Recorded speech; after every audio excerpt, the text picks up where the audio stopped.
Hey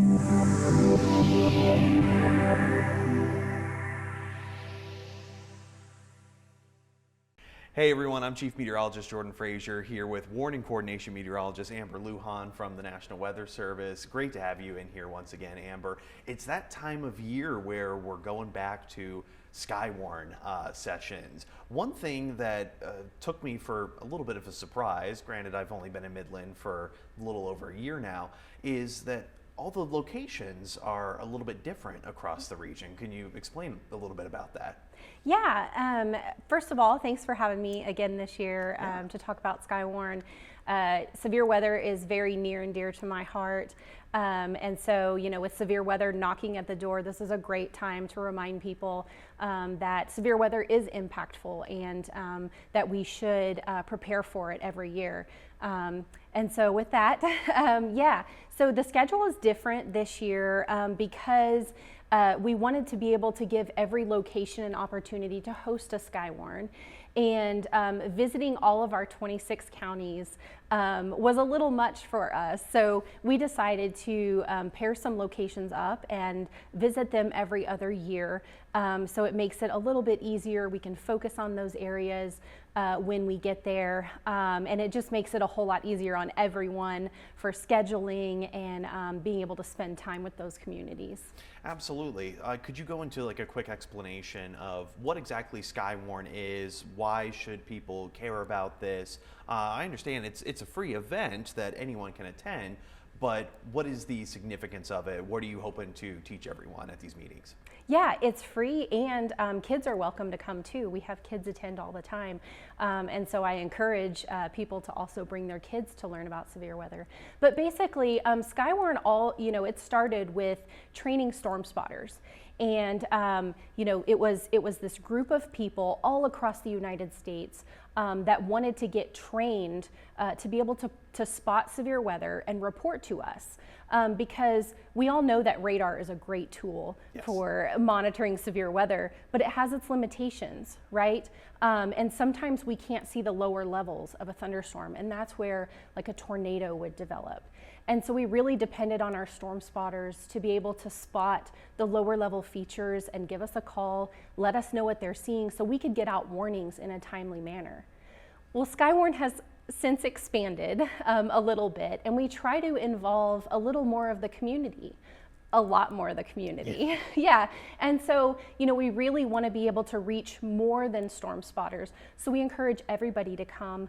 We talk about things from severe weather safety to the hazards or the impacts that you can see from severe weather out here, like hail, tornadoes, damaging winds, things like that. And then we go into just a little bit of pointing out like the cloud features so that people know what they're looking at when they look at a thunderstorm.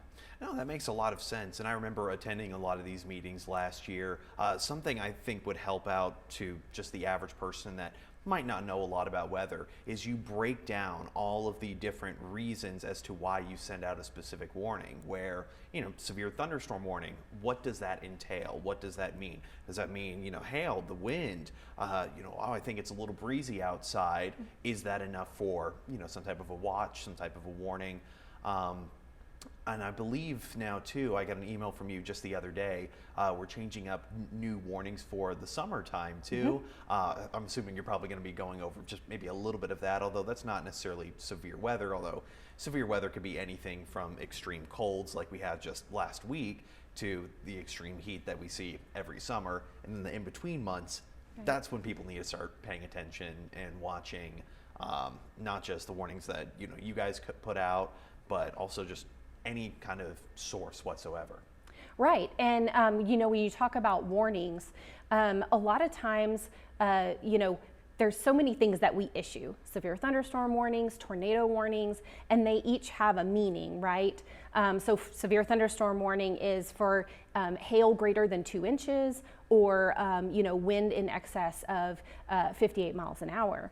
But what does that really mean, right? And so, sometimes people, they don't understand the hazards. So, learning about those hazards and how they can impact you can really give you a better understanding of how to better, prepare your family, prepare yourself for staying safe.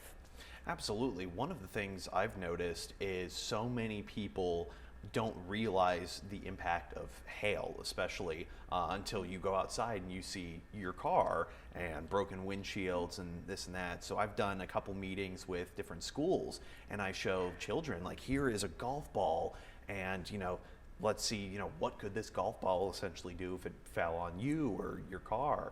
And the kids loved it too. They're like, oh, my mommy and daddy, their car had such bad hail damage on it. And as a kid growing up in Florida, we never had any hail, so it's kind of a foreign concept to me. Granted, I studied for a lot of this, but seeing it in person versus learning about it, it's different. And you guys show a number of videos too, shown by other storm spotters that are out there tracking a lot of this stuff too.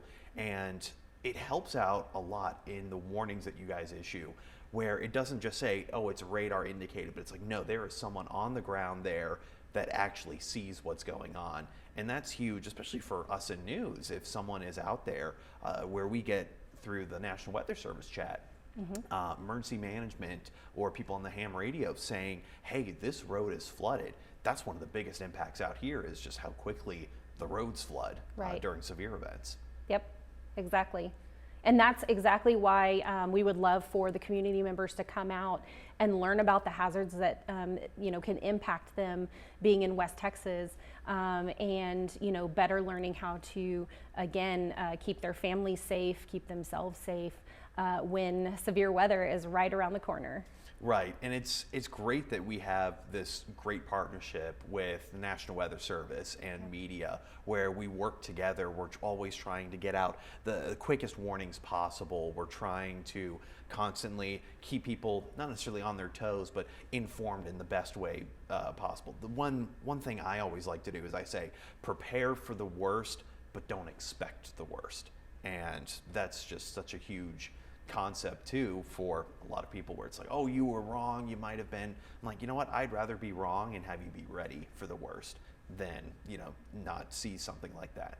Right. But I guess my question would be more so, because we have such a large area that we cover too. It's probably why we go to break up the different counties, because the area that we cover for West Texas is the size of the state of Alabama. I believe you guys have mentioned that too, because you cover the same area that we do. What are some of those added challenges that Skywarn helps to kind of fill in those blanks when it comes to, hey, reporting stuff? Great example, like out toward Alpine, our radar starts to get a little, you can't see anything. Right. The radar overshoots those thunderstorms, and all we can really see is those upper levels, right? Because our area is so big, and it's also very rural. And so, but there are people that live out there in these rural areas. And so being able to reach these people and train them on being able to see, let us know what they're seeing, and we're able to get those warnings out faster in those rural communities, because of the people that have come to our Storm Spotter classes and learned all about storm spotting. Absolutely, and it's one of those things too where, granted, I work in news, so a lot of people like to send us viewer pictures, especially during severe weather events, but they don't realize how helpful that information is when we send it over to you guys, or we say, hey, send us your hail pictures, and all of a sudden, wait a minute, our radar picked up, quarter-sized hail on the north end of Odessa, but then someone on the north end of Odessa says, hey, this one looks a lot bigger than that. So we can see, radar can see a lot for an extreme distance, but when you're actually seeing it in your backyard, that's a completely different story. Again, radar has its limitations, right? Great tool, but sometimes we don't always estimate the right hail sizes. And so getting that ground truth about what is falling and being able to warn the communities downstream of that thunderstorm is a great help.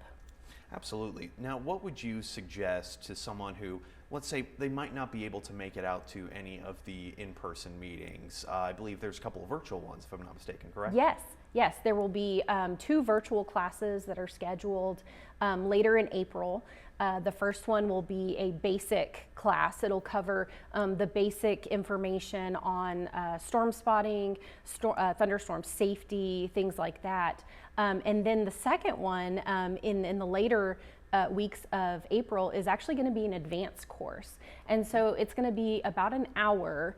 The first course, the basic course, is only an hour and a half. This one's a little shorter, but it expands a little more on the science and gives people a little more information for the people who maybe have been doing storm spotting for us for a long time. It helps to refresh all of the advanced, getting a little more into thunderstorm development and things that they can look for. Absolutely. What would be a good way for someone who, let's say they might not be able to make it out to any of the Skywarn meetings, not just in person, but also online? What are just some tips and tricks that you might have to help, inform the community, maybe get a little bit more accurate warnings? Could they send pictures? Could they send readings to either, us or to you? Yeah, absolutely. Like you said earlier, we have great partnerships with our local media partners, the local meteorologists here in West Texas. And so sending your information to you guys and then y'all passing it along to us is great. Also, we're on social media. We get a lot of good information on social media. It's really important that when people post information on there that they include their location and the time that hail or whatever it was that they're reporting actually occurred. Right. And it could even be maybe a little bit more specific too, where you could say, oh, I'm in Midland, but it's like Midland is already large enough area where it's like, are you on the north end of Midland? Maybe like, hey, what's one of the landmarks? Are you near the AGB in Midland? Something along those lines. Yeah. Or even dropping a pin on a map on your phone and taking a picture and sending that to us for, a location. Lat Lawn, if you're into that, we can do that too. Any information to get us a location and a time is perfect.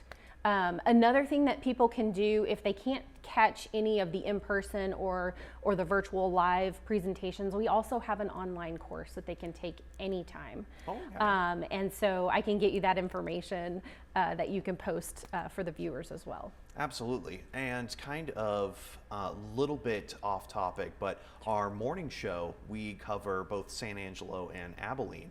Obviously, you guys cover, Midland, Odessa, and much of West Texas. What do you suggest to our viewers who might be watching in those regions? Do you have connections with the National Weather Service there? Do they have their own Skywarn meetings in different locations? Kind of more They so like, do. yes. Yeah. So their information isn't a whole lot different than Okay. ours because we all experience kind of the same weather in this region. For our virtual classes, we've actually had people from all over the country tune into those. And so, if they happen to be in San Angelo's area, but they sit in on our virtual class, that's okay. The only thing they would need to do is if they're going to be reporting to that office, they would just need to follow them on social media or make sure that they get a hold of the office ahead of time to get the phone number that they would need to report that information. Gotcha. The last thing you want is someone, in an area that you don't cover messaging you and saying, hey, I saw this. And we're like, we don't really cover them. And we actually have really good working relationships with our neighboring offices. So sometimes that does happen with the cross reporting, and we just copy and paste it, the report over into our neighboring offices chat room, and they get the information right away. So it's not a big deal. If you happen to call a different office, the office that's responsible for that area will see that information. Awesome. Absolutely love that. Don't really have any more questions. Anything else you'd like to add to the audience? Let them know more about Skywarn? No, I feel like I covered it pretty Awesome. good. Awesome. Well, thank you guys so much for tuning in on 9+. We will also be posting online the list of locations and the times for all of the Skyborn meetings. They start up as early as next week, if I'm not mistaken, correct? Yes, Pecos is on Tuesday. Pecos is on Tuesday. Absolutely love it. So thank you guys for tuning in. We'll see you next time.